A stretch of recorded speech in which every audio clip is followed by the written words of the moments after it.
Hi అండి, నేను మీ Shilpa Vinay. Welcome to Vinsy Kitchen. ఈ రోజు వీడియోలో మనం టేస్టీ బేసిన్ లడ్డు రెసిపీని చూద్దాము. పెద్దగా కష్టపడకుండా చాలా సింపుల్గా ఈ లడ్డూని చేసేసుకోవచ్చు. టేస్ట్ అయితే ఇంకా అసలు చెప్పవసరం లేదండి. నోట్లో పెట్టుకుంటే అలా వెనలా కరిగిపోతాయి. మధ్యలో కొంచెం క్రిస్పీగా తగులుతూ అసలు ఎంత కమ్మగా ఉంటాయో ఈ లడ్డూలు అయితే. ఈ రాఖీ పండగకి సింపుల్గా ఏదైనా స్వీట్ ట్రై చేయాలనుకుంటే ఈ రెసిపీని తప్పకుండా ట్రై చేయండి. ఇక్కడ నేను 2 కప్పుల శనగపిండి తీసుకున్నాను. వెయిట్లో వచ్చేసి ఇది 200 గ్రామ్స్, 200 గ్రాముల శనగపిండి ఒక గిన్నెలోకి వేసుకొని పక్కన పెట్టేసుకోండి. ఇప్పుడు స్టవ్ పైన ప్యాన్ పెట్టేసుకుని ఇందులో 2 టేబుల్ స్పూన్ల పుచ్చగింజలు, వాటర్ మెలన్ సీడ్స్ వేసుకుని ఇవి కొంచెం పచ్చిదనం తగ్గేంత వరకు వేయించుకోవాలి. వీటికి బదులుగా మీరు జీడిపప్పును కూడా చిన్న ముక్కలుగా కట్ చేసుకుని కూడా వేసుకోవచ్చు. ఈ విధంగా లైట్గా కలర్ చేంజ్ అయిన తర్వాత ఒక గిన్నెలోకి తీసుకుని పక్కన పెట్టేసుకోండి. ఇప్పుడు ప్యాన్లో 1/2 కప్ నెయ్యి వేసుకోవాలి. మనం శనగపిండి ఏ కప్పుతో కొలుచుకుంటామో అదే కప్పుతో 1/2 కప్ నెయ్యి వేసుకుని కొంచెం వేడెక్కిన తర్వాత మనం కొలిచి పెట్టుకున్న 2 కప్పుల శనగపిండి వేసుకోవాలి. నెయ్యి మరీ వేడెక్కిపోకూడదు. కొంచెం లైట్గా వేడెక్కిన తర్వాత శనగపిండి వేసుకుని వేయించుకోవాలి. నెయ్యి వెయిట్లో చెప్పాలంటే 100 గ్రామ్స్ నెయ్యి తీసుకున్నాను. 200 గ్రామ్స్ శనగపిండికి 100 గ్రామ్స్ నెయ్యి పడుతుంది. ఫ్లేమ్ని లోకి మీడియంకి అడ్జస్ట్ చేసుకుంటూ ఈ శనగపిండిని బాగా వేయించుకోవాలి. శనగపిండి నెయ్యి అంతా పీల్చేసుకుంటుందండి. ముందు బాగా వేయించిన తర్వాత నిదానంగా నెయ్యిని వదిలేస్తుంది. అప్పటి వరకు ఫ్లేమ్ని లోకి మీడియంకి అడ్జస్ట్ చేసుకుంటూ వేయించుకోవాలి. ముందైతే శనగపిండి చూడండి ఈ విధంగా నెయ్యి అంతా పీల్చేసుకొని గడ్డలుగా అవుతుంది. ఆ గడ్డలు బ్రేక్ చేసేసుకుంటూ కలుపుకుంటూ వేయించుకోవాలి. ఈ లడ్డు టేస్ట్ అంతా కూడా శనగపిండి వేయించుకోవడంలోనే ఉంటుందండి. ఫ్లేమ్ని కరెక్ట్గా అడ్జస్ట్ చేసుకుంటూ కమ్మటి వాసన వచ్చేంత వరకు వేయించుకోవాలి. సరిగ్గా వేగలేదనుకోండి లడ్డు పచ్చి వాసన వచ్చేస్తుంది. మాడిపోకుండా చక్కగా వేయించుకోవాలి శనగపిండిని.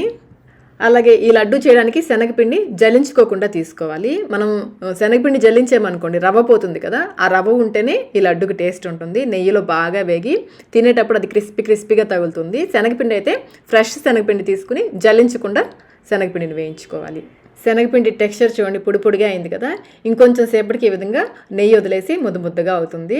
ఇప్పుడు ఫ్లేమ్ని కంప్లీట్గా లోలో పెట్టేసుకుని కలుపుకుంటూ వేయించుకోవాలి. చూడండి నెయ్యి వదిలేస్తూ ఉంది. ఇంక ముద్దగా అయిపోతుంది. ఇక్కడ నుంచి ముద్ద అవ్వడం స్టార్ట్ అవుతుంది. కలర్ కూడా లైట్గా చేంజ్ అవుతుంది. మీకు ఫ్లేవర్ కూడా తెలుస్తుంది. శనగపిండి బాగా వేగి కమ్మటి వాసన వస్తుంది. ఇది పొడిగా ఉంది కదా, ఇదంతా ఒక ముద్దగా అవుతుంది. అప్పటి వరకు ఫ్లేమ్ని లోలో పెట్టే వేయించుకోవాలి. చూడండి ఈ విధంగా నెయ్యి రిలీజ్ అయ్యి ఒక ముద్దలాగా అవుతుంది. ఇలా ముద్ద అయిన తర్వాత కూడా ఇంకొక 2 నిమిషాల పాటు వేయించుకోండి. మీకు కలర్ లైట్గా చేంజ్ అవుతుంది. కొంచెం రెడ్డిష్ కలర్ వస్తుంది. కొంచెం ఇలా ముద్ద అయిన తర్వాత కూడా ఇంకొక 2-3 నిమిషాల పాటు వేయించుకోవాలి. నాకైతే శనగపిండి వేగడానికి 20 నిమిషాలు టైం పట్టిందండి. 20 మినిట్స్ టైం పట్టింది ఈ కన్సిస్టెన్సీ రావడానికి. చూడండి ఈ విధంగా ఒక ముద్దలాగా అవ్వాలి. అలాగే కలర్ కూడా చూసారా లైట్గా చేంజ్ అయింది. ఈ విధంగా వేయించేసుకుని స్టవ్ ఆఫ్ చేసేసి పక్కకి పెట్టేసుకుని మధ్యలో కలుపుకుంటూ దీన్ని చల్లారనివ్వాలి. ఇలాగే వదిలేసామనుకోండి పక్కన పెట్టేసి మాడిపోతుంది. కొంచెం ఈవెన్గా స్ప్రెడ్ చేసేసుకుని మధ్యలో కలుపుకుంటూ చల్లారనివ్వాలి. ఇది చల్లారేలోపు మిక్సీ జార్లో 1 కప్పు పంచదార, వెయిట్లో వచ్చేసి 200 గ్రామ్స్ పంచదార వేసుకుని కొంచెం పలుకులుగా ఉండేలాగా గ్రైండ్ చేసుకోవాలి. మరీ మెత్తగా చేసేయద్దు, రవ్వగా ఉండాలి. ఈ విధంగా గ్రైండ్ చేసుకుని పక్కన పెట్టేసుకోండి. ఈ శనగపిండి మిశ్రమం గోరువెచ్చగా అయినప్పుడు ఇందులో మంచి ఫ్లేవర్ కోసం యాలకుల పొడి, అలాగే మనం గ్రైండ్ చేసుకున్న పంచదార పొడి వేసుకోవాలి. నేను మొత్తం పంచదార పొడి వేయట్లేదండి. ఒక 4-5 స్పూన్లు పక్కన పెడుతున్నాను. కలుపుకున్న తర్వాత స్వీట్నెస్ చెక్ చేసుకుని తర్వాతనే వేసుకోవచ్చు.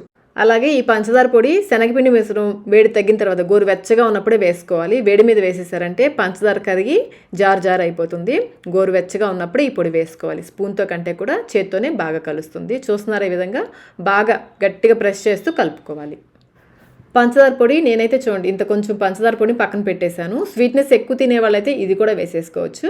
నేనైతే కొంచెం పక్కన పెడుతున్నాను. ఇంకా మనం వేయించి పెట్టుకున్న పుచ్చగింజలు ఉన్నాయి కదా, అవి కూడా వేసేసుకుని బాగా కలుపుకోవాలి. ఇలా బాగా కలుపుకున్న తర్వాత ఒకసారి టేస్ట్ చెక్ చేసుకోండి. పంచదార పొడి కానీ యాలకుల పొడి కానీ తక్కువైతే ఇప్పుడు వేసి కలుపుకోవచ్చు. నాకైతే ఇంకేం పట్టలేదండి, అన్నీ కరెక్ట్గా సరిపోయాయి. కొంచెం మిశ్రమాన్ని తీసుకుని లడ్డూలాగా చేసేసుకోవడమే. కొంచెం గట్టిగా ప్రెస్ చేయండి. గట్టిగా ప్రెస్ చేస్తూ ఉంటే చక్కగా దాంట్లో నుంచి నెయ్యి రిలీజ్ అవుతుంది. ఇలా రోల్ చేసామంటే మంచి షేప్ కూడా వస్తుంది. ఇదే విధంగా మిగిలిన లడ్డూలన్నీ చేసేసుకోవడమే. చూడండి ఎంత చక్కగా వచ్చిందో కదా లడ్డు. టేస్ట్ కూడా అద్దరిపోతుందండి. అచ్చం స్వీట్ షాప్లో నుంచి తెచ్చిన లడ్డూలానే ఉంటుంది. మీకు లడ్డు ఏ సైజు కావాలో దానికి తగ్గట్టుగా ఈ మిశ్రమాన్ని తీసుకుని లడ్డూలు చేసేసుకోవడమే. ఒకవేళ ఈ మిశ్రమం కొంచెం పొడి పొడిగా ఉండి లడ్డు చుట్టడానికి రాకపోతుంటే కొంచెం నెయ్యి వేసి కలుపుకోండి. ఒకేసారి ఎక్కువ నెయ్యి అయితే పోసుకోవద్దు. నాకైతే అసలు ఇంకేం పట్టలేదు, కరెక్ట్గా సరిపోయింది. ఒకవేళ మీకు డ్రైగా అనిపిస్తుంటే కొంచెం నెయ్యి వేసి కలుపుకోవచ్చు. అదే ఈ మిశ్రమం పొరపాటున కొంచెం జారుగా అయిందనుకోండి, పుట్నాల పప్పు ఉంటుంది కదా, తినే శనగపప్పు, అది గ్రైండ్ చేసుకుని మెత్తగా గ్రైండ్ చేసుకుని ఆ పొడి వేసి కలుపుకోవచ్చు. అంతేనండి, టేస్టీ బేసిన్ లడ్డూలు అయితే రెడీ అయిపోయాయి. మనం శనగపిండి నెయ్యిలో వేయించాం కదా, ఎంత కమ్మగా ఉంటాయో లడ్డూలు అయితే. పంచదార కూడా కొంచెం బరకగా గ్రైండ్ చేసాం కదా, అది కొంచెం క్రిస్పీగా తగులుతూ నోట్లో పెట్టుకుంటే అసలు అలా కరిగిపోతుందండి, అంత కమ్మగా ఉంటాయి. మరి ఇంకెందుకు ఆలస్యం, మీరు కూడా ఈ బేసిన్ లడ్డు రెసిపీని ఇంట్లో ట్రై చేయండి. ట్రై చేసి మీకు టేస్ట్ ఎలా అనిపించిందో మాకు కమెంట్ రూపంలో తెలియచేయండి. వీడియో నచ్చినట్లయితే లైక్ చేయండి, మీ ఫ్రెండ్స్కి ఫ్యామిలీ మెంబర్స్కి షేర్ చేయండి. ఇలాంటి మరిన్ని రెసిపీస్ కోసం మన ఛానల్ని సబ్స్క్రైబ్ కూడా చేసుకోండి. Thank you.